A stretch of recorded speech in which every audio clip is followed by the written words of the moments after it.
زندگی گزاری ہے، لوگوں سے مدد مانگ کے گزارا کیا ہے۔ لاک ڈاؤن نے سکھا دیا کہ آتم نربھر بننا پڑے گا، سیلف ڈیپینڈ بننا پڑے گا۔ اور میں کئی علماء کو جانتا ہوں لاک ڈاؤن کے بعد جنہوں نے تجارت کو اپنایا ہے، جنہوں نے بزنس کو اپنایا ہے۔ میرے عزیزوں، جو قوم اپنے علماء کو بندھوا مزدور بنا کے رکھتی ہے، مسجد کے امام کو فیملی کوارٹر تک دینا نہیں چاہتی ہے، مدرسے کے ٹیچر کو پریوار کے ساتھ رہنے کی اجازت نہیں دیتی ہے، اس کے بعد ہم کہتے ہیں صاحب مدرسے کے ٹیچر نے یہ حرکت کر دی، مسجد کے امام نے یہ حرکت کر دی، کھلے عام الفاظ میں سن لو، ان فتنوں کو دعوت ہم نے دی ہے، ان فتنوں کو دعوت ہم نے دی ہے۔ وہ مولوی شادی شدہ ہو کر بیوی سے 6 مہینے دور رہتا ہے، وہ مدرسے کا مدرس، وہ مسجد کا امام 6 مہینے اپنی بیوی سے اپنے بچوں سے دور رہتا ہے، کون اس کا ذمہ دار ہے؟ اس کی بیوی اپنے شوہر کے رہنے کے باوجود بیوہ کی زندگی بسر کر رہی ہے، اس کے بچے اپنے باپ کے رہنے کے باوجود یتیم کی زندگی بسر کر رہے ہیں۔ اگر اس مولوی کی شہوت میں اگر ابال آیا، اس نے غلط قدم اٹھایا، وہ مولوی یقیناً گنہگار ہوگا، وہ عالم یقیناً گنہگار ہوگا، مگر گنہگار تو یہ سماج بھی ہوگا، گنہگار تو ہم اور آپ بھی ہوں گے کہ ہمارے پاس اپنے بچوں کے ساتھ تو رہنے کے لیے انتظام ہے، اپنے علماء کے لیے فیملی کوارٹر کا انتظام نہیں کرتے۔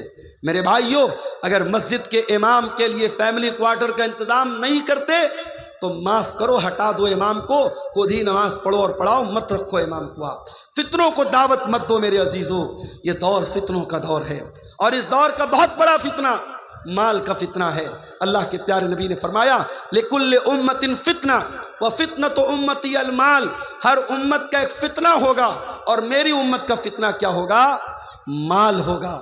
اور اللہ کے نبی نے یہ بھی فرمایا یاتی علی الناس زمان لا یبال المرء من این اخذ المال امن حلال ام من حرام، لوگوں پر ایک زمانہ ایسا بھی آنے والا ہے، مال کمانے والا اس بات کی پرواہ نہیں کرے گا کہ مال کہاں سے کما رہا ہے، حلال طریقے سے کما رہا ہے یا حرام طریقے سے کما رہا ہے۔ حلال کے بہت سارے طریقے ہیں میرے بھائی، اگر آپ کے پاس پیسہ ہے، آپ کے پاس ٹائم نہیں ہے، شریعت نے ایک طریقہ رکھا ہے مزاربت کا۔ مزاربت کس کا مطلب کیا ہوتا ہے؟ پیسہ میرا رہے گا، ٹائم کسی اور کا لگے گا، انرجی کسی اور کی لگے گی۔ میں نے 1 لاکھ روپیہ کسی کو دے دیا کہ بھائی 1 لاکھ روپیہ لے لو اور اس سے بزنس کرو، اور بزنس میں جو پروفٹ ہوگا آدھا تم لے لینا، آدھا ہم لے لیں گے، لیکن لاس ہوگا تو لاس کا ذمہ دار میں رہوں گا، تم نہیں رہو گے، اور جو بھی منافع ہوگا پرسنٹیج طے کیا جائے، پیسہ طے نہ کیا جائے۔ اگر پیسہ طے کریں گے تو غلط ہو جائے گا۔ اگر کوئی یہ طے کر لے کہ میں 1 لاکھ روپیہ دے رہا ہوں اور ہر مہینے تم ہم کو 1000 دو گے تو یہ غلط ہو جائے گا۔ ہاں، ہر مہینے جو بھی پروفٹ ہوگا 50% تم لے لو، 50 میں لے لیتا ہوں، 60 تم لے لو، 40 میں لے لیتا ہوں، پرسنٹیج طے کر سکتے ہیں، پیسہ طے نہیں کر سکتے۔ اور پروفٹ میں دونوں شیئر ہوں گے، لیکن لاس میں صرف پیسہ لگانے والا شیئر کرے گا، اور جو محنت کر رہا ہے وہ لاس میں شریک نہیں ہوگا۔ یہ بھی قاعدہ ہے شریعت کا، قانون ہے شریعت کا۔ اگر اس قاعدے کی روشنی میں حلال طریقے سے ہم مزاربت کریں تو بہت پیسہ کما سکتے ہیں، مگر مسئلہ یہ ہے آج انسان اخلاقی طور پر اتنا گر چکا ہے کہ اگر مزاربت کے لیے میں نے کسی کو پیسہ دیا 1 لاکھ روپیہ تو وہ کبھی نہیں شو کرے گا کہ پروفٹ ہو رہا ہے، وہ کہے گا مولوی صاحب لاس ہو رہا ہے۔ ایک انسان دوسرے انسان پر بھروسہ کرنے کو تیار نہیں ہے، کیونکہ اخلاق اتنا گر چکا ہے میرے بھائیوں، انسان دھوکہ دینے میں، فراڈ کرنے میں دیر نہیں کرتا ہے۔ مسلمان یہ بھول گیا، اس کے نبی کا فرمان ہے من غشنا فلیس منا، جو دھوکہ دھڑی کرے، جو فراڈ کرے، جو اپنے مسلمان بھائی کے ساتھ غلط طریقے سے ویوہار کرے، وہ ہم میں سے نہیں ہے۔ مسلمان یہ بھول گیا، اللہ کا کلام کہتا ہے وَيْلٌ لِّلْمُطَفِّفِينَ الَّذِينَ إِذَا اكْتَالُوا عَلَى النَّاسِ يَسْتَوْفُونَ وَإِذَا كَالُوهُمْ أَوْ وَزَنُوهُمْ يُخْسِرُونَ، بربادی ہے ناپ تول میں کمی کرنے والوں کے لیے۔ ناپ تول میں کمی کا مطلب صرف یہی نہیں ہوتا کہ ترازو میں ڈنڈی مار لی جائے، سامان کم تول کے دیا جائے۔ ناپ تول میں کمی کا ایک مطلب یہ بھی ہے کہ جب اپنا فائدہ نظر آئے، اپنا مفاد نظر آئے تو انسان دونوں ہاتھوں سے فائدہ وصول لے، اور جب سامنے والے کو فائدہ دینے کی بات آئے تو انسان راستہ بدل دے۔ اپنے لیے الگ معیار اور سامنے والے کے لیے الگ معیار، یہ بھی ناپ تول میں کمی ہے میرے بھائیوں، اور قرآن کہتا ہے ناپ تول میں کمی کرنے والوں کے لیے بربادی ہے۔ اور آگے بڑھیے، یہ جو حرام کمائی ہوتی ہے نا، یہ ہمارے بیوی بچوں کے اوپر بھی اثر ڈالتی ہے۔ اگر آپ کے گھر میں حرام کمائی آئی ہے، یقین کر لو میرے بھائی، آپ کی بیوی سے آپ کے رشتے پر بھی اثر پڑے گا، بچے نافرمان ہو جائیں گے، ماں باپ کی صحت گر جائے گی، گھر کا سکون ختم ہو جائے گا۔ بعض سلف کہتے ہیں کہ میں اپنے گناہوں کا اثر اپنی بیوی کے اخلاق میں اور اپنی سواری کے پھسلنے میں محسوس کرتا ہوں۔ جب میں کوئی گناہ کرتا ہوں تو اپنی سواری کے پھسلنے میں اور اپنی بیوی کے اخلاق میں اس کا اثر محسوس کرتا ہوں۔ حرام کمائی گھر میں آئے گی میرے بھائی، آپ کی ذات پر، آپ کے بچوں پر، آپ کے پریوار پر اس کا اثر پڑے گا۔ آپ کو تو یہ لگ رہا ہے کہ لاکھ روپے پر میں نے 10,000 روپیہ بیاج کما لیا، مگر میرے رب کا کلام کیا کہتا ہے؟ یمحق اللہ الربا ویربی الصدقات، اللہ سود اور بیاج کو مٹاتا ہے، اللہ سود اور بیاج کی برکت کو ختم کرتا ہے، اللہ صدقہ خیرات کو بڑھاتا ہے۔ تمہیں یہ لگ رہا ہے میں نے مدرسے میں 1,000 روپیہ چندہ دے دیا، میرا 1,000 کم ہو گیا، اور تمہیں یہ لگتا ہے کہ میں نے 1,000 روپیہ بیاج کے ذریعے کما لیا، میرے اکاؤنٹ میں 1,000 روپیہ بڑھ گئے۔ تیرے کیلکولیٹر میں بڑھ گیا، اللہ کے کیلکولیٹر میں جو تو پیسہ بیاج سے کما رہا ہے وہ بڑھا نہیں ہے، وہ گھٹ رہا ہے۔ اور ہم دیکھتے ہیں میرے بھائی، جن گھروں میں حرام کی کمائی آتی ہے، پیسے کی دولت کی ریل پیل ہونے کے باوجود ان گھروں میں سکون نہیں ہوتا، ان گھروں کی لڑکیاں بے پردہ ہونے لگتی ہیں، ان گھروں کے لڑکے بے حیا ہونے لگتے ہیں، ان گھروں کا چین اور سکون برباد ہو جاتا ہے۔ بنارس کے ساڑی کے کاروبار میں ہم نے دیکھا، ایک زمانہ تھا جب ہاتھ سے لوگ کرگے پر، مشین نہیں تھی اس زمانے میں، ہاتھ کی کرگے ہوتی تھی اور اس پر لوگ ساڑی تیار کرتے تھے، اور رات میں مشین نہیں چلتی تھی، رات میں کام نہیں ہوتا تھا، صبح فجر کے بعد لوگ بیٹھتے تھے اور شام تک کام کرتے تھے، اور ایک آدمی گھر میں کماتا تھا، پورا گھر آرام سے کھاتا تھا۔ آج مشین کا دور آ گیا، آج رات بھر مشین بھی چل رہی ہے، بنارس چلے جاؤ، مئو چلے جاؤ، بھیونڈی چلے جاؤ، کھٹر کھٹر پٹر پٹر کی آواز رات بھر ملے گی آپ کو۔ محنت 24 گھنٹہ ہو رہی ہے، باپ بھی محنت کر رہا، بیٹا بھی محنت کر رہا، سارے بھائی بھی محنت کر رہے، برکت ختم ہو گئی میرے بھائی، برکت ختم ہو گئی، کمانے والے ہاتھ بڑھ گئے مگر گھر کے اندر کمائی میں کوئی برکت نہیں۔ ایسا کیوں ہے؟ کیونکہ اب حلال و حرام کی کوئی تمیز نہیں ہے، اب پیسہ آنا چاہیے، حلال طریقے سے آئے چاہے حرام طریقے سے آئے۔ میرے بھائیوں یاد رکھو، یہ سود اور بیاج کا پیسہ اگر آپ کے گھر میں آیا ہے، ایک بہت شکل عام ہو رہی ہے سود اور بیاج کی، جس کو ہمارے یہاں گروپ لون بولتے ہیں۔ گروپ لون کی شکل بہار اور جھارکھنڈ میں بڑی تیزی سے رائج ہوئی ہے، اور بڑے افسوس کی بات یہ ہے کہ یہ لون صرف عورت کو دیا جا رہا ہے، عورتوں کو اکٹھا کر کے ان سے سائن کروایا جاتا ہے، بینک کا کرمچاری آتا ہے، ہر ہفتے عورتوں سے پیسہ لیتا ہے، بڑی آسانی سے 25,000 50,000 کا اماؤنٹ مل جاتا ہے۔ ارے اللہ کے بندو، اللہ کے بندو، اللہ سے ڈرو۔ تمہارے سماج میں لاکھوں کی تعداد میں ایسے لوگ ہیں، اگر چاہیں ایک کوآپریٹو تنظیم بنا لیں، ایک کوآپریٹو بینکنگ سسٹم بنا لیں، اور بغیر بیاج کے یہ چھوٹی چھوٹی رقم بھروسے مند آدمی کو تحقیق کرنے کے بعد، جس کو کوئی بزنس اسٹارٹ کرنا ہو، کوئی کام اسٹارٹ کرنا ہو، یہ 25-50 ہزار کی رقم دے کے کام اسٹارٹ کر دیں۔ شریعت کہتی ہے آپ لوگوں کا کام شروع کرا دو، لوگوں کو بھیک مانگنے پر اور لوگوں کو سود کھانے پر مجبور مت کرو۔ آج سود اور بیاج، بڑی معمولی رقم پر سود اور بیاج کھایا جا رہا ہے، اور گھر کی عورتوں کو اس میں انوالو کیا جا رہا ہے۔ حرام کمائی کی ایک شکل اور بھی ہے، اور وہ کیا ہے؟ کسی دوسرے کی زمین پر ناجائز قبضہ کر لینا۔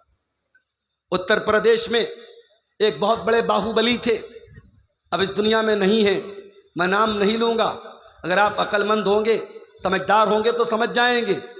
آج لوگ کہتے ہیں صاحب مسلمان تھے، مسلمان تھے، بڑا ظلم ہوا، مگر ان کا ٹریک ریکارڈ جب اٹھا کے دیکھو، ان کا جب اتہاس اٹھا کے دیکھو تو معلوم یہ ہوا کہ ان کا کام کیا تھا؟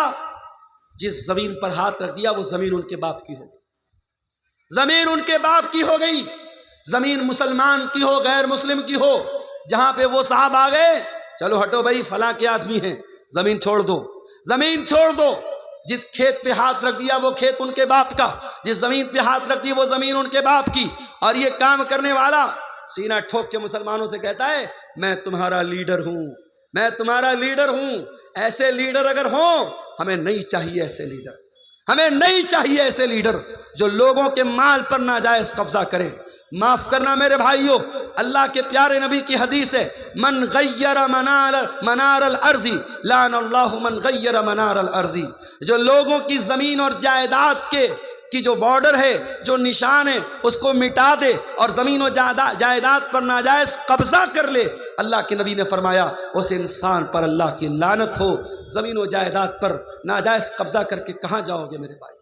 اگر ایک بالشت، یہ جو ہمارے پنجے کا جو ناپ ہے نا، اس کو اردو میں بالشت بولتے ہیں، پتہ نہیں آپ کے شیر آبادی بھاشا میں کیا بولتے ہیں، ہمارے بنارس میں اس کو بتا بولتے ہیں، بتا، یہاں بھی بتا بولتے ہیں۔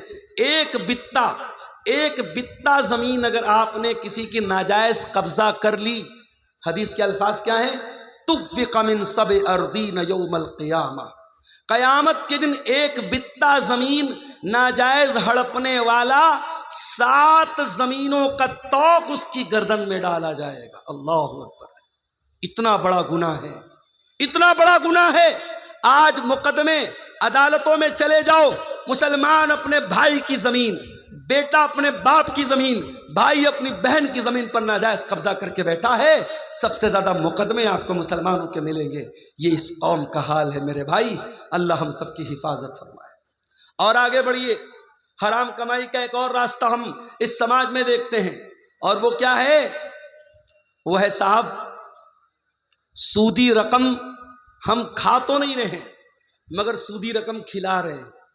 موبائل لے لیا فٹ سے ہم نے، ای ایم آئی پر، لون پر لے لیا ہم نے، کریڈٹ کارڈ پر لے لیا ہم نے، اور جب لے لیا تب علماء سے آ کے دھیرے سے پوچھتے ہیں مولانا صاحب یہ قسطوں پر موبائل لینا کیسا ہے؟ ارے تو جو موبائل لے کے آئے کس پر لیا؟ قسط پر لیا نا، تو لینے کے پہلے مسئلہ پوچھنا چاہیے تھا کہ لینے کے بعد پوچھ رہا ہے۔ قسط کے اوپر گاڑی لینا کیسا ہے؟ قسط کے اوپر موبائل لینا کیسا؟ کان کھول کر کے سن لو، قسط پر کوئی سامان لینا جائز ہے، ناجائز نہیں ہے، مگر اس میں کنڈیشن کیا ہے؟ کنڈیشن یہ ہے کہ جو سامان بیچنے والا ہے اس سے آپ کو لینا ہے۔ یہاں جب آپ موبائل قسط پر لیتے تو موبائل کی کمپنی سے یا دکاندار سے نہیں لیتے، آپ بینک سے لیتے ہیں۔ آپ بجاج کا کارڈ استعمال کرتے ہیں، Bajaj company, Bajaj finance company آپ کو فائننس کرا رہی ہے۔ آپ بائک لون پہ لے رہے ہیں، آئی سی آئی آپ کو لون دے رہی ہے، ایچ ڈی ایف سی آپ کو لون دے رہی ہے، ہیرو کی یا ہونڈا کی کمپنی آپ کو لون نہیں دے رہی۔ پہلی بات تو یہ سمجھ لیجیے، جس کا سامان ہے اس سے آپ قسط پر لیں گے، تھرڈ پرسن سے نہیں لیں گے۔ اور اگر تھرڈ پرسن سے لے رہے ہیں تو اس کا مطلب آپ اس سے پیسہ ادھار لے رہے ہیں، سامان نہیں خرید رہے، پیسہ ادھار لے رہے ہیں۔ اور پیسہ اگر ادھار لے رہے ہیں تو شریعت کا ایک قانون یاد رکھو کہ ہم ادھار پیسہ کسی سے بھی اگر لیں گے یا دیں گے، ادھار پیسے کے اوپر کوئی پروفٹ کمانا جائز نہیں ہے۔ میں نے آپ کو 1 لاکھ روپیہ دے دیا، 1 لاکھ روپیہ آپ کو جب میں نے دیا تو آپ نے اپنا موبائل ہم کو دے دیا۔ اب یہ موبائل میں یوز کر رہا ہوں، موبائل آپ کا بس یوز کر رہا ہوں، بیچ نہیں رہا ہوں، یوز کر رہا ہوں۔ 1 مہینے کے بعد آپ آئے اور آپ نے کہا کہ مولوی صاحب آپ 1 لاکھ روپیہ واپس لے لیجئے اور موبائل مجھ کو دے دیجئے۔ میں نے 1 لاکھ روپیہ واپس لے لیا، موبائل آپ کو دے دیا۔ ہمیں کیا لگ رہا ہے صاحب یہ تو جائز ہے، اس نے ہم کو پیسہ دی، ہم نے پیسہ دیا تھا، اس نے بدلے میں موبائل دیا تھا۔ اس موبائل کو ہم گارنٹی کے طور پر تو لے سکتے ہیں، لیکن اس موبائل کو اگر ہم یوز کر رہے ہیں تو یہ بیاج ہو جائے گا میرے بھائی۔ اتنا خطرناک معاملہ ہے۔ شریعت کہتی ہے کہ آپ کسی کو قرضہ دے رہے ہیں تو قرضہ احسان کرنے کے لیے ہوتا ہے، قرضہ کمانے کے لیے۔ کمانا ہے تو بزنس کرو، پارٹنرشپ کرو۔ اگر کسی کو ادھار دے رہے ہو، ادھار پر 1 پیسہ 1 روپیہ بھی منافع نہیں کما سکتے۔ ہاں میں نے آپ کو 1 لاکھ روپیہ دیا، کچھ طے نہیں کیا میں نے، آپ جب پیسہ مجھ کو دینے آئے آپ نے اپنی خوشی سے کہا مولانا صاحب آپ میرے کام آئے تھے، آپ نے میرے بڑے موقع سے میری مدد کی تھی، میں اپنی خوشی سے یہ 1 کلو مٹھائی لے کے آیا ہوں۔ 1 کلو مٹھائی لے کے آیا ہوں، وہ دیوالی والی مٹھائی نہیں ہونی چاہیے، وہ الگ سے خریدا ہوتا۔ 1 کلو مٹھائی لے کے آئے بغیر مانگے تو یہ بیاج میں نہیں شامل ہوگی، بلکہ یہ اللہ کے رسول کا طریقہ تھا کہ جب آپ کسی سے قرض لیتے تھے تو واپسی کے ٹائم کچھ بڑھا کے دے دیتے تھے۔ یہ بڑھا کے دینا یہ انسانیت کا اور حسن اخلاق کا تقاضا ہے، یہ بیاج نہیں ہے۔ لیکن ادھار میں کوئی قسم کا پروفٹ پہلے سے طے کر لینا اور وہ پروفٹ دینا یا لینا یہ حرام ہے۔ اور آپ جب فائننس پر موبائل لیتے ہیں تو 2%، 3%، 4%، 12% کچھ نہ کچھ آپ اس میں بیاج دیتے ہیں، اور کچھ نہیں دیتے تو کم سے کم اگر EMI آپ نے ٹائم سے پیمنٹ نہیں کیا، مہینے کی 1 تاریخ کو EMI کا ٹائم آیا، آپ نے پیمنٹ نہیں کیا تو پہلی بات تو موبائل بند ہو جائے گا۔ موبائل کا سسٹم ہے وہ لاک رہتا ہے، موبائل فوراً بند ہو جائے گا۔ اور اس کے بعد 2 دن بعد آپ جب پیمنٹ کریں گے، اگر ہر مہینے 2000 دے رہے ہیں تو 100 روپیہ بڑھا کے دینا پڑے گا۔ یہ جو بڑھا کے آپ دے رہے ہیں یہ کیا ہے؟ یہی سود ہے، یہی بیاج ہے، اور ایک موبائل کے لیے آپ بیاج دے رہے ہیں۔ اللہ کے پیارے نبی فرماتے ہیں لعن اللہ آکل الربا وموکلہ وکاتبہ وشاہدیہ۔ آپ نے فرمایا سود کھانے والا، سود کھلانے والا، سود لکھنے والا، سود کی گواہی دینے والا، سب پر اللہ کی لعنت۔ اور آپ نے فرمایا سب برابر ہیں، ہم سوا، سب برابر ہیں۔ یہ سود اتنا بڑا گناہ ہے، یہ بیاج اتنا بڑا گناہ ہے۔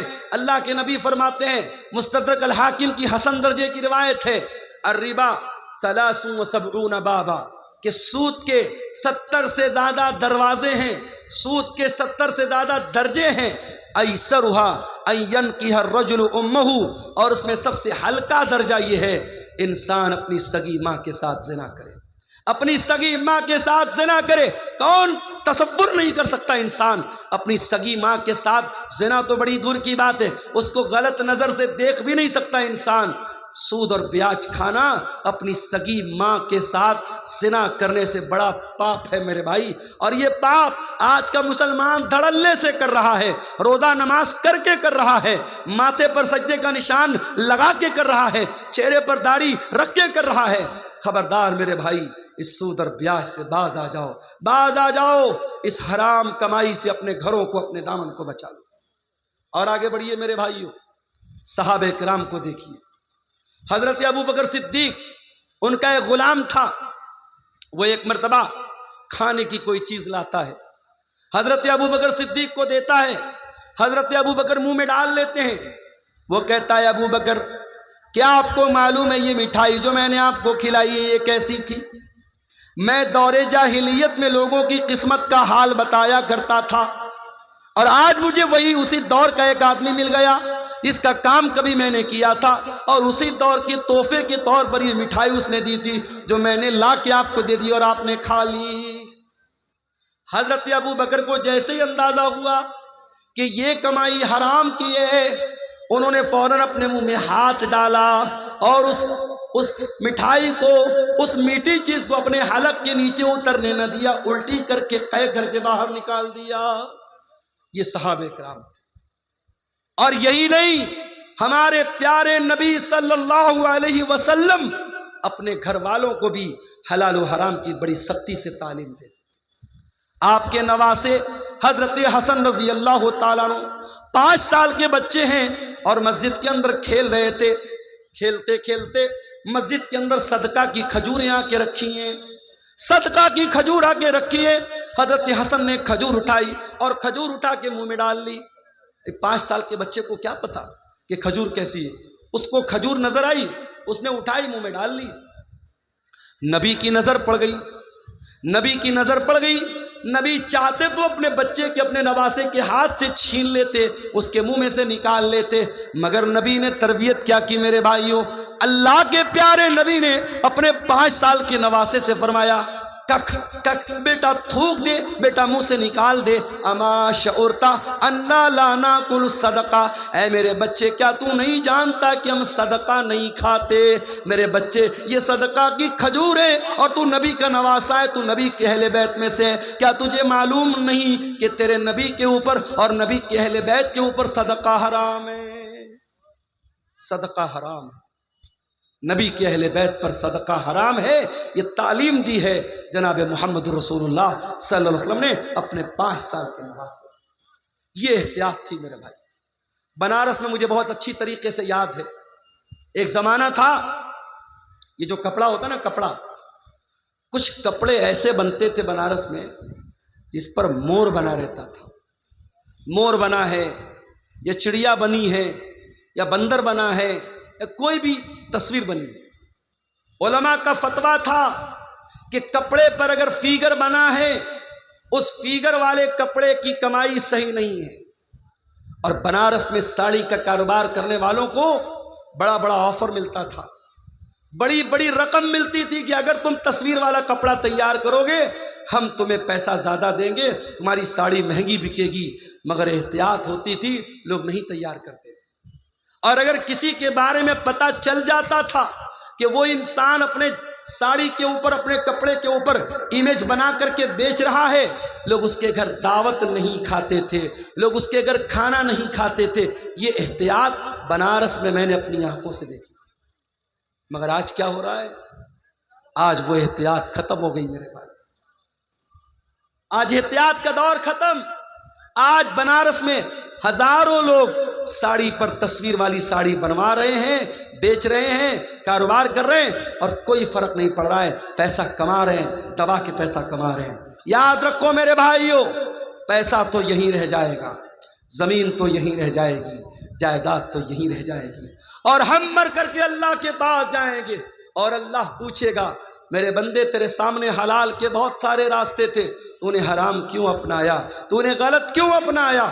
اس لیے کہ قیامت کے دن 5 سوالوں کا جواب دیے بغیر عبد الغفار کو بھی فرصت نہیں ہے، شیخ وسیم مدنی کو بھی فرصت نہیں ہے، ہمارے علماء کو بھی فرصت نہیں ہے، آپ کو بھی مہلت نہیں ہے۔ 5 سوالوں کا جواب تو سب کو دینا ہے۔ کیا سوال ہوگا؟ لا تزول قدم ابن آدم من عند ربه یوم القیامہ، قیامت کے دن انسان اپنی جگہ سے ہل نہیں پائے گا جب تک 5 سوالوں کا جواب نہیں دے دے گا۔ نمبر 1، ان عمرہ فیما افنا، تو نے اپنی زندگی کو کہاں گزارا تھا۔ نمبر 2، وعن شبابہ فیما بلا، تو نے اپنی جوانی کو کہاں گزارا تھا۔ تیسرا سوال، وعن مالہ من این اکتسبہ، تو نے مال کہاں سے کمایا تھا۔ چوتھا سوال، وفیما انفقہ، تو نے مال کہاں پر خرچ کیا تھا۔ اور 5واں سوال، وماذا عمل فیما علم، تو نے جو علم حاصل کیا تھا اس علم کے اوپر تو نے عمل کتنا کیا تھا۔ یہ 5 سوال کا جواب سب کو دینا ہے۔ کہاں سے پیسہ کمایا، حلال طریقے سے کمایا کہ حرام طریقے سے کمایا۔ اور خبردار، مسجد میں لوگ جاتے ہیں نا، بڑا احترام کرتے ہیں مسجد کا۔ مسجد کا سامان کوئی جلدی چوری نہیں کرتا۔ کیوں صاحب؟ مسجد کا سامان ہے۔ مسجد کا سامان کوئی بہت گھٹیا آدمی ہوتا ہے وہی چوری کرتا ہے۔ ایک عام مسلمان مسجد کا بہت احترام کرتا ہے۔ اور تمام مسجدوں میں سب سے بڑی مسجد کون ہے؟ مسجد حرام ہے، خانہ کعبہ ہے۔ کان کھول کر کے سن لو، ایک مسلمان کی عزت، ایک مسلمان کی جان، ایک مسلمان کا مال، اس کی جو عزت ہے، اس کا جو سمان ہے، اس کا جو احترام ہے، وہ خانہ کعبہ سے بھی بڑھ کر کے۔ اور دلیل بھی آپ کو پڑھ کے سنا دیتا ہوں۔ نبی نے آخری حج کیا، حجۃ الوداع کا موقع ہے، نبی نے پہلا اور آخری حج کیا ہے، بقر عید کا دن ہے، یوم النحر ہے، اللہ کے پیارے نبی مینا کے اندر ہیں، اپنے صحابہ سے کہتے ہیں ایو یوم ھذا، آج کا دن کون سا دن ہے؟ صحابہ کہتے ہیں اللہ اور اس کے رسول زیادہ بہتر جانتے ہیں۔ آپ نے فرمایا کیا آج یوم النحر نہیں ہے؟ کیا آج بقر عید کا دن نہیں ہے؟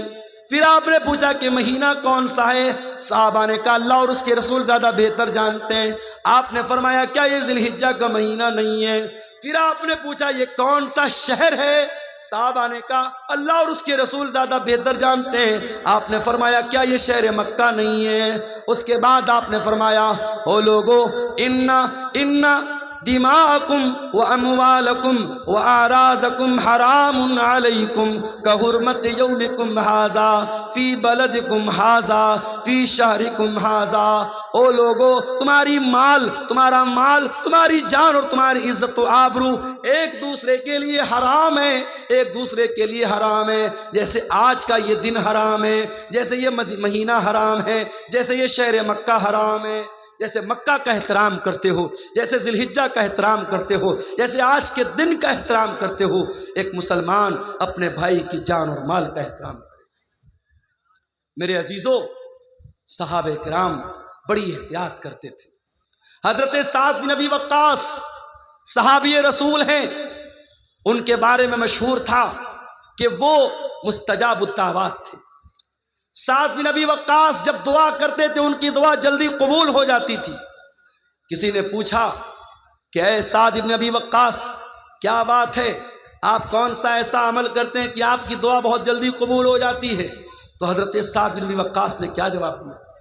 کہا کہ اے لوگو، میں جب کھانا کھاتا ہوں تو مجھے معلوم ہوتا ہے کہ میں وہ کھانا کون سی کمائی کا کھا رہا ہوں۔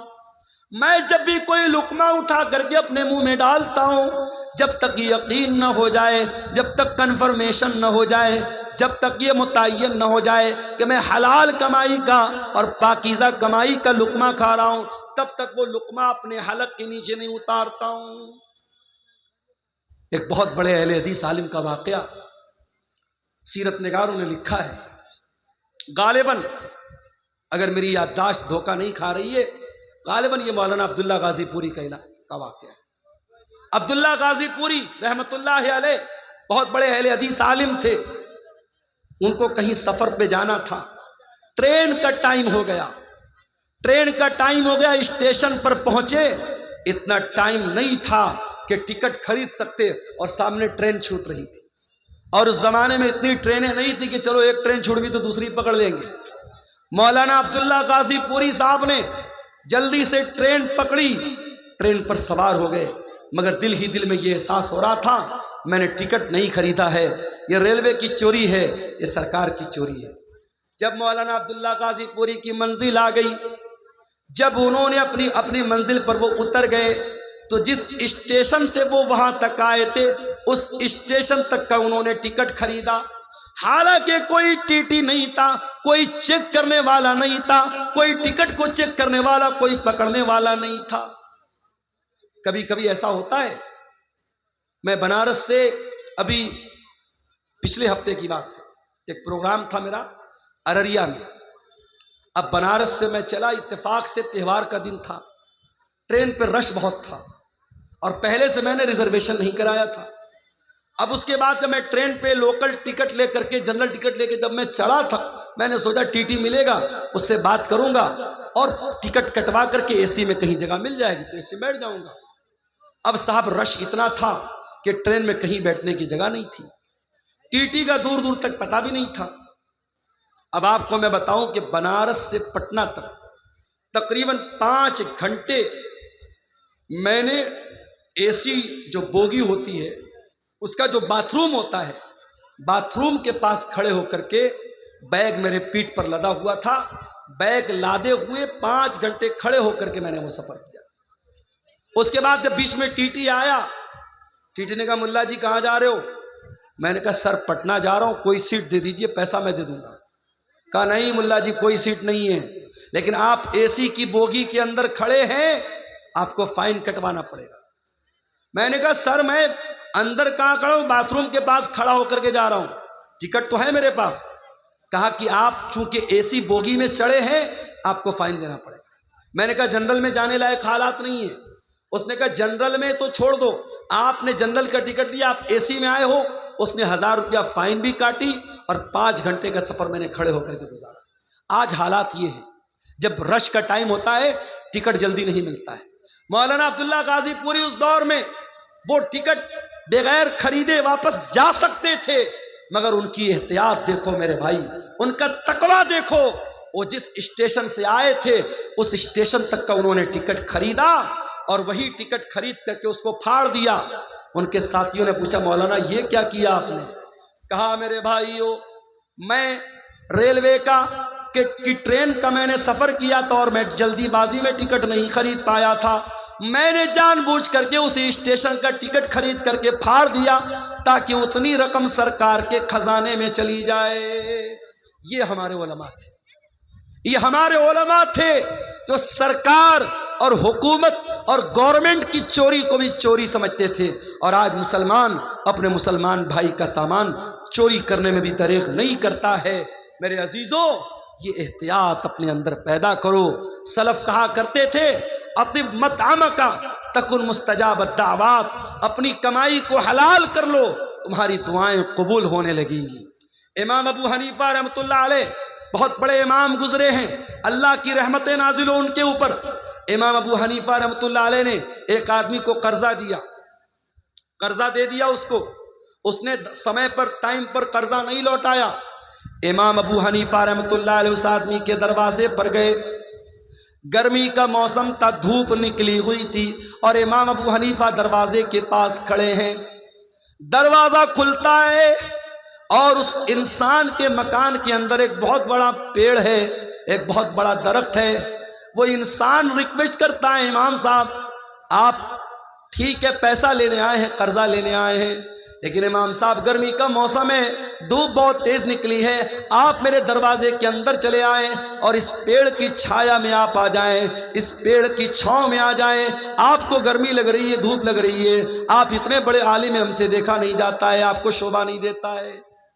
امام ابو حنیفہ کہتے ہیں اے میرے بھائی، تو نے اگر مہمان کے طور پر بلایا ہوتا، میں تیرے گھر میں بھی آیا ہوتا، تیرے پیڑ کے نیچے کھڑا بھی ہوتا اور ایک گلاس پانی بھی میں نے پیا ہوتا، مگر میں مہمان بن کے نہیں آیا ہوں، میں اپنا قرضہ لینے کے لیے آیا ہوں، اور مجھے اس بات کا ڈر ہے اگر میں تیرے مکان کے اندر داخل ہو گیا اور تیرے پیڑ کی چھاؤں میں آ گیا تو یہ بھی ایک طریقے کا پروفٹ ہو جائے گا، یہ بھی ایک طریقے کا منافع ہو جائے گا، اور میں نے چونکہ تم کو قرضہ دیا ہے اور قرضے پر اگر میں نے یہ پروفٹ حاصل کر لیا، یہ منافع میں نے حاصل کر لیا، تو مجھے اس بات کا ڈر ہے کہ کہیں یہ بھی سود اور بیاج میں شامل نہ ہو جائے۔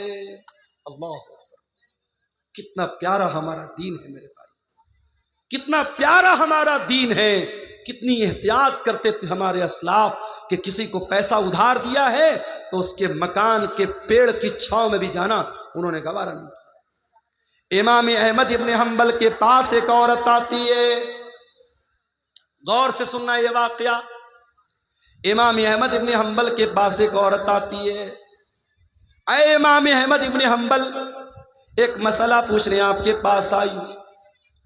کیا مسئلہ ہے؟ اے امام اہل سنت، اے امام احمد ابن حنبل، مسئلہ یہ ہے کہ میں کپڑا تیار کرتی ہوں، کپڑا بنتی ہوں، اور میں دن میں بھی کام کرتی ہوں، رات میں بھی کام کرتی ہوں، دن میں سورج کی روشنی میں کام کرتی ہوں، رات کو میں چراغ جلا کر کے چراغ کی روشنی میں کام کرتی ہوں۔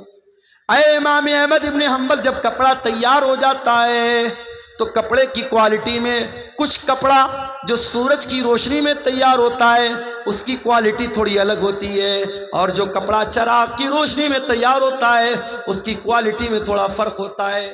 اے امام احمد ابن حنبل، میں مسئلہ پوچھنے آئی ہوں، جب میں یہ کپڑا مارکیٹ میں بیچنے جاؤں گی، جب میں اس کپڑے کو بازار میں بیچنے جاؤں گی تو کیا مجھے یہ کلیئر کرنا پڑے گا، کیا مجھ کو یہ بتانا پڑے گا کہ اس کپڑے کا کون سا حصہ میں نے سورج کی روشنی میں تیار کیا ہے اور کون سا کپڑا میں نے رات کے چراغ کی روشنی میں تیار کیا ہے؟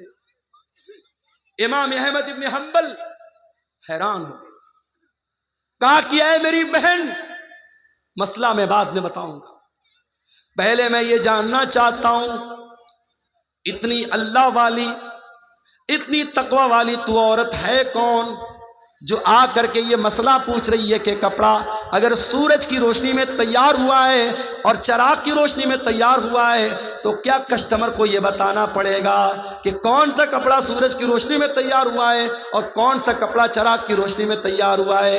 اے میری بہن، میں جاننا چاہتا ہوں تیرا گھرانہ کون سا ہے، تیرا خاندان کون سا ہے، تو کون سے خاندان سے تعلق رکھتی ہے؟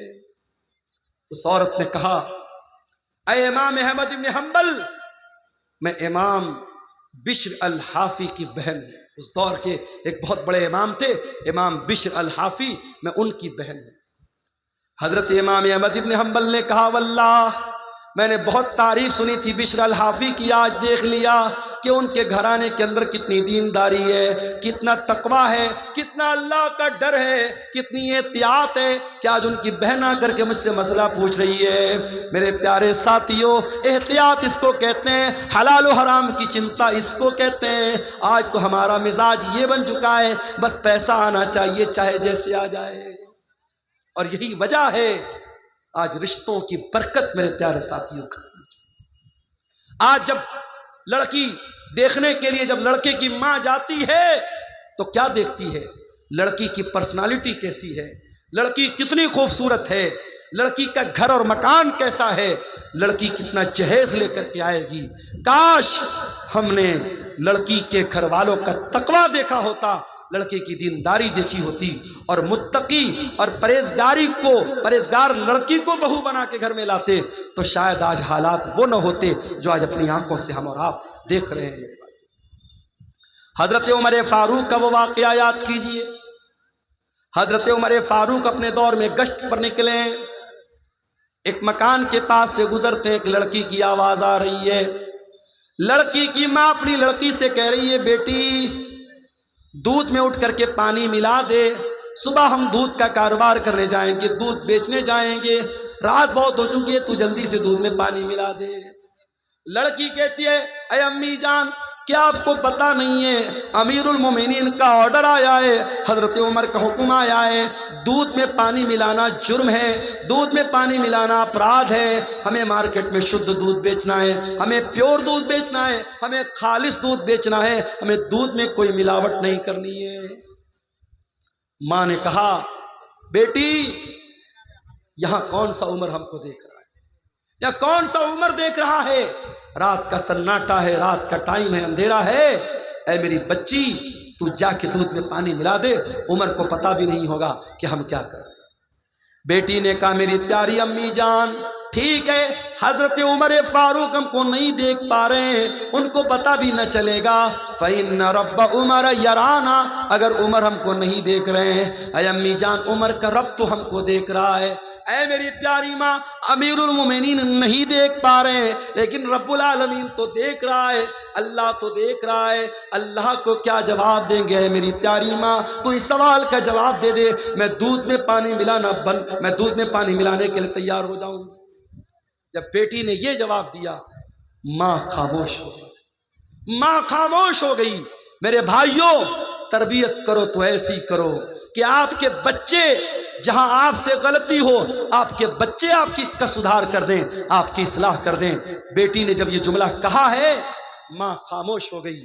حضرت عمر فاروق نے مکان کا نمبر نوٹ کر لیا، مکان کی نشانی نوٹ کر لی، گھر آئے، صبح کو سارے بچوں کو اکٹھا کیا، کہا ہے میرے پیارے بچوں کل جب میں رات میں گشت پر نکلا تھا میں ایک لڑکی کے مکان کے پاس سے گزرا تھا، میں نے لڑکی کی اور اس کی ماں کی بات چیت کو سنا ہے۔ میرے بچوں میں نہیں جانتا وہ لڑکی کتنی خوبصورت ہے، میں نہیں جانتا وہ لڑکی کون سے خاندان سے اس کا تعلق ہے، میں نہیں جانتا اس کا حسب و نسب کیسا ہے، اس کا خاندان کیسا ہے، لیکن میں اتنا جانتا ہوں وہ لڑکی بہت اللہ والی ہے، بہت اللہ سے ڈرنے والی ہے، بہت تقوی والی ہے، اور میں اس لڑکی کو اپنے گھر کی بہو بنانا چاہتا ہوں۔ اب تم بتاؤ تم میں سے کون اس سے نکاح کرے گا؟ اللہ اکبر۔ لڑکی کی شکل بھی نہیں دیکھا ہے، لڑکی کا خاندان بھی نہیں دیکھا ہے، لڑکی کا دین دیکھا ہے، اور حضرت عمر بہو بنانے کو تیار ہیں۔ اور بیٹے بھی ایسے ہیں، ایک بیٹا آگے بڑھتا ہے، اس کا نام عاصم تھا، عاصم بن عمر، اس نے کہا ابا جان میں شادی کر لوں گا اس لڑکی کے ساتھ، آپ میرا نکاح کرا دیجئے۔ حضرت عمر نے اس لڑکی کو بہو بنایا، اور دنیا کی تاریخ نے، دنیا کی نظروں نے دیکھا اسی لڑکی کی نسل سے آگے چل کر کے ایک انسان پیدا ہوتا ہے جس کو دنیا عمر بن عبدالعزیز کے نام سے جانتی ہے، جس کو دنیا عمر ثانی کے نام سے جانتی ہے۔ میرے پیارے ساتھیوں جب مائیں متقی ہوں گی، جب مائیں دیندار ہوں گی، جب باپ دیندار ہوں گے تو پھر ان سے پیدا ہونے والی اولاد کے بارے میں آپ امید کر سکتے ہیں کہ وہ بھی دیندار ہوگی۔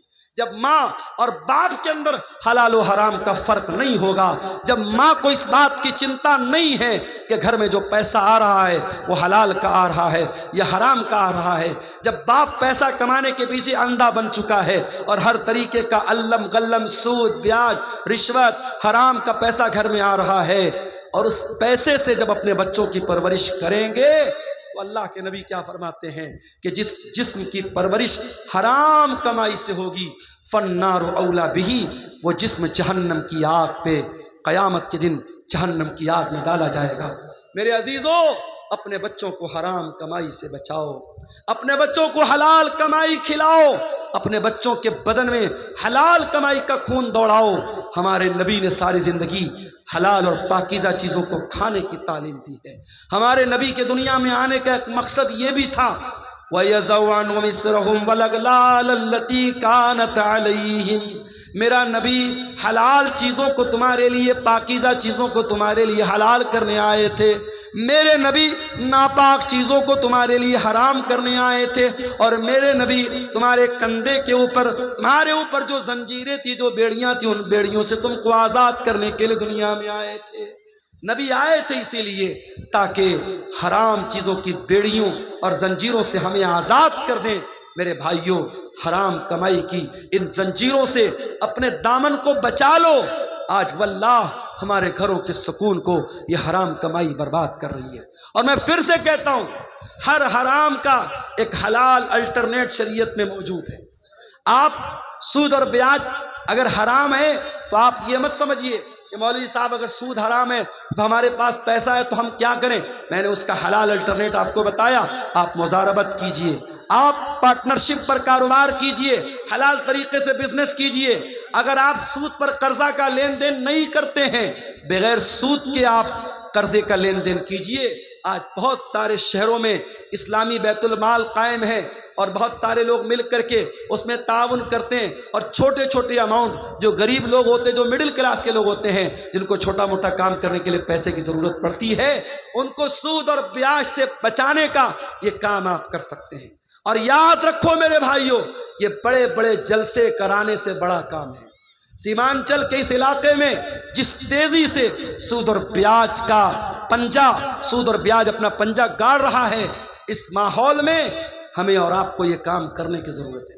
اور میں جانتا ہوں سیمانچل کے، میں ان علاقوں میں بھی گیا ہوں، ارریہ کے ایک علاقے میں گیا، پٹنہ سے بائی کار میں گیا تھا، 7 گھنٹے مجھ کو لگے تھے، اتنا خراب راستہ تھا، ٹیڑھا میڑھا پل تھا۔ پل جب ختم ہوا، جب گاؤں آیا تو گاؤں جانے کے لیے ایک بڑا معمولی سا پل بنا ہوا تھا جس پر صرف پیدل یا بائک سے جا سکتے تھے، 4 ویلر کو اس پار ہم لوگوں نے روکا، بڑی مشکل سے سفر طے کر کے وہاں ہم پہنچے تھے۔ بڑے پچھڑے ہوئے علاقے بھی ہیں، کچھ سرکاروں کی بھی مہربانی ہے، راستوں کا بڑا معاملہ خراب ہے، مگر اسی سیمانچل کے علاقے میں شادی بیاہ پر لاکھوں کروڑوں خرچ کرنے والے لوگ بھی موجود ہیں۔ اور ابھی جیسا کہ میں نے بتایا کہ ایک حرام کمپنی میں 2 کروڑ کی رقم ایک مسلمان نے لگائی تھی۔ اگر ہم حرام چیزوں میں 2 کروڑ روپیہ لگا سکتے ہیں تو میرے بھائی ایک ایسی چیز، ایک تنظیم آپ بنا لیں، ایک بیت المال آپ بنا لیں، اور سماج کے زیادہ نہیں 100 لوگ مل کر کے اگر 1000 روپیہ بھی اکٹھا کر کے اس میں انویسٹ کریں، 1 لاکھ روپیہ انہوں نے اس میں ڈال دیا، 100 لوگوں نے مل کر کے 1000 ڈالا، 1 لاکھ روپیہ آ گیا۔ اب اس 1 لاکھ کا آپ کو کیا استعمال کرنا ہے؟ کوئی بھی غریب آدمی جس کو 10,000 5,000 روپے کی ضرورت ہے، آپ پہلے ویریفائی کر لیں، تحقیق کر لیں، اس انسان کے کچھ پیپر وغیرہ لے لیں تاکہ وہ بے ایمانی نہ کر سکے، اور بغیر بیاج کے اس کو پیسہ دیں۔ یہ کام آپ اگر کریں، واللہ بتا رہا ہوں، بہت سارے گھروں میں یہ جو گروپ لون ہے، یہ جو بندھن لون ہے، اور یہ چھوٹے چھوٹے اماؤنٹ جو لون پر لیے جا رہے ہیں، اور ہمارے مسلمانوں کے غریب گھروں کو سود اور بیاج کی چکی میں پیسا جا رہا ہے، یہ لعنت میرے بھائیوں ختم ہو سکتی ہے، بس قدم آگے بڑھانے کی دیر ہے۔ میں اسی کٹیہار کے علاقے میں گاؤں کے لوگوں نے مجھے بتایا کہ وہاں مسجد اور عیدگاہ بنانے کی بات آئی، گاؤں کے لوگوں نے بہت چھوٹا اماؤنٹ، شاید 100 روپیہ یا کتنا 10 روپیہ شاید بتا رہے تھے کہ ایک پریوار میں جتنے لوگ ہیں ہر آدمی کی طرف سے 10 روپیہ دینا ہے۔ ہر آدمی، ایک پریوار میں اگر 10 لوگ ہیں تو 100 روپیہ دینا ہے، پریوار میں 7 لوگ ہیں 70 روپیہ دینا ہے۔ 10 روپیہ اکٹھا کر کے ہر ہفتہ کئی لاکھ روپیے اس گاؤں کے لوگوں نے اکٹھا کیا، قبرستان کی زمین خریدی، عیدگاہ کی باؤنڈری کی، اور ابھی اور بھی کام وہ لوگ کرنے جا رہے ہیں۔ آپ کے قریب کے کسی گاؤں کے لوگوں نے مجھے بتایا۔ تو یہ کام، اس طریقے کے کام ہم کر سکتے ہیں میرے بھائیوں۔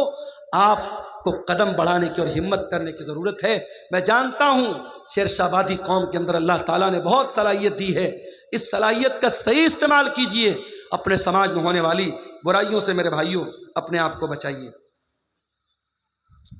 ایک صاحب سوال کر رہے ہیں کہ یوٹیوب کی کمائی حرام ہے تو کامیڈین یوٹیوب کا پیسہ مدرسے میں دان کرنا کیسا ہے، اور ڈریم 11 کا جیتا ہوا پیسہ مدرسہ مسجد میں دان کرنا کیسا ہے؟ ظاہر ہے اگر مدرسے والوں کو پتا ہے کہ یہ پیسہ یہ حرام کمائی کا در ہے، مدرسے والے نہ لیں، اور اگر مدرسے والوں کو نہیں پتا اور مدرسے والوں نے لے لیا تو ان کا لینا تو غلط نہیں ہے، مگر دینے والے کو کوئی ثواب نہیں ملے گا۔ بھائی کوئی چور اگر چوری کرے اور چوری کا مقصد کیا بیان کرے کہ میں امیروں کا پیسہ چرا کر کے غریبوں کی مدد کر رہا ہوں، تو بھائی مدد کرنے کا یہ کوئی طریقہ نہیں ہے۔ تو جب اس طریقے کے کامیڈی ویڈیو بنا کر کے پیسہ کمانا درست نہیں ہے تو پھر اس کی کمائی بھی درست نہیں ہے، اور اس کمائی سے آپ کا دان کرنا اور صدقہ کرنا بھی صحیح نہیں ہے۔ واللہ عالم بالصواب۔ تو میرے عزیزوں، یہ حرام کمائی کے بارے میں چند باتیں میں نے آپ کے سامنے رکھی تھی، اور آپ یہ بات دیکھیے کہ ہماری شریعت میں حرام کمائی اور حلال کمائی کے تعلق سے اتنی احتیاط بتائی گئی ہے کہ اللہ کے پیارے نبی صلی اللہ علیہ وسلم نے جہنم کی وعید بیان کی ہے ان لوگوں کے بارے میں جو لوگوں کا مال ناجائز طریقے سے کھا لیتے ہیں۔ میں آخری حدیث